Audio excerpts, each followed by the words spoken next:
আসসালামু আলাইকুম এভরিওয়ান। আজকের ক্লাসটা হচ্ছে বেসিক্যালি যারা নতুন তাদের জন্য। আজকের ক্লাস আমরা শিখব জবরের পরিচয়, জবর কিভাবে পড়তে হয় এবং জবর কিসের কাজ করে। এজন্য আমাদের সর্বপ্রথম জানতে হবে জবরের বাংলাটা হচ্ছে আকার। জবর বাংলায় আকারে কাজ করে।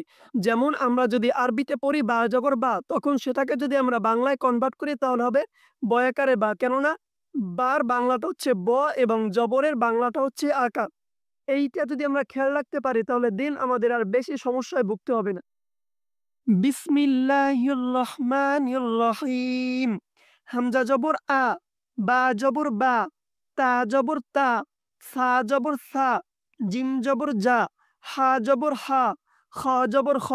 আলাদা যেই হরফগুলো তার ভিতরে এইটা একটা। কারণ আমরা যদি পড়ি খ জবর খ, এটাকে বাংলায় কনভার্ট করলে যদি আকার হিসেবে ধরি তাহলে হবে খয়াকারে খা। কিন্তু কয়েকটা হরফ আলাদা, এই কারণে খ জবর খ, দাল জবর দা, জাল জবর জা, র জবর র, ঝা জবর ঝা, সিন জবর সা, শিন জবর সা।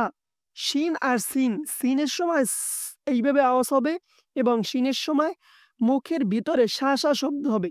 শিন জবর সা, সদ জবর স। আলাদা হরফগুলোর ভিতরে এইটা একটা।